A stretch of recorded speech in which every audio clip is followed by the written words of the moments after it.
খুলে দেখেন, শুধু নিজেকে হানাফি হানাফি বলে চিল্লান, একদিন আবু হানিফা রাহিমাহুল্লাহর গ্রন্থ খুলে পড়ে দেখেননি বলেছেন।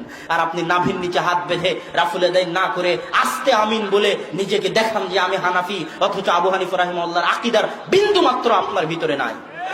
আপনি হানাফি হওয়ার দাবিতে মিথ্যুক।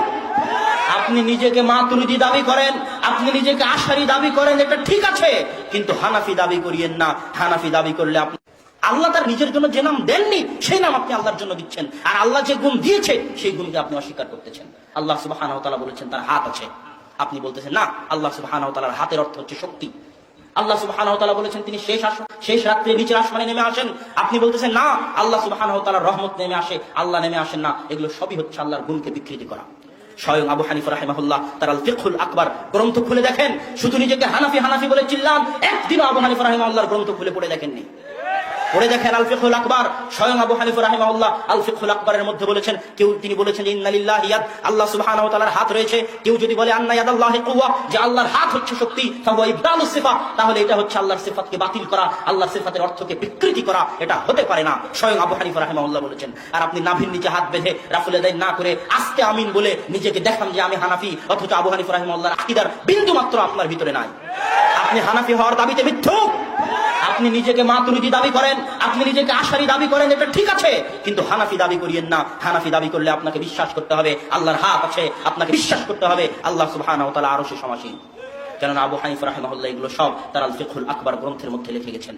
সম্মানিত উপস্থিতি, আজকে যারা আল্লাহ সুবহানাহু ওয়া তাআলাকে সর্বত্র বিরাজমান বলতে চায়, তাদের উদ্দেশ্যে শুধু এতটুকুই বলবো যে যারা আল্লাহ সুবহানাহু ওয়া তাআলাকে সর্বত্র বিরাজমান বলে তারা ফেরাউনি আকীদায় বিশ্বাসী।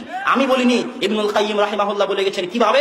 ফেরাউন তার মন্ত্রী হামানকে বলল, ইয়া হামান ইজআল লি সারহান কায়াত্তালি ইলা ইলাহি মুসা, হে হামান একটা বিল্ডিং বানাও, উঁচু বিল্ডিং। এই মুসা সারাদিন বলে যে তারা আল্লাহ নাকি আসমানে আছে, তারা আল্লাহ নাকি উপরে আছে। আমি ফেরাউন ওই বিল্ডিং এর উপরে উঠে দেখতে চাই যে মুসার আল্লাহ কোথায়, মুসার প্রতিপালক কোথায়। এটা আল্লাহ নিজে কোরআনে এইভাবে বর্ণনা দিচ্ছেন। মানে ফেরাউন বিশ্বাস করতো না যে আল্লাহ উপরে আছে।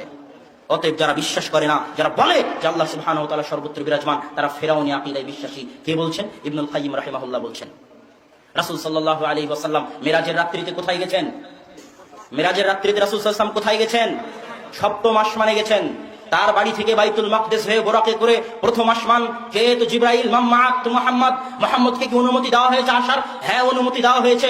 এইভাবে আসমানের দরজা খুলে প্রথম আসমানে আদম আলাইহিস সালামের সাথে সাক্ষাৎ করে, দ্বিতীয়, তৃতীয়, চতুর্থ, পঞ্চম, ষষ্ঠ, সপ্তম, তারপরে সিদরাতুল মুনতাহা। জিবরাইল বললেন আমি আর সামনে এগোতে পারবো না, আপনি যান। তারপরে সরাসরি আল্লাহ সুবহানাহু ওয়া তাআলার সাথে কথোপকথন। 50 ওয়াক্ত কমাতে 5 ওয়াক্ত সালাত নিয়ে আল্লাহর রাসূল ফিরে আসলেন। যারা বলে যে আল্লাহ সুবহানাহু ওয়া তাআলা সর্বত্র বিরাজমান, তাদেরকে আগে মিরাজের ঘটনা অস্বীকার করতে হবে। আর যে মিরাজের ঘটনা অস্বীকার করবে সে কাফের হয়ে যাবে। আর যদি মিরাজের ঘটনা মেনে নেয় তাহলে এই দাবি মিথ্যা যে আল্লাহ সুবহানাহু ওয়া তাআলা সর্বত্র বিরাজমান, বরং আল্লাহ সুবহানাহু ওয়া তাআলা আরশে সমুন্নত।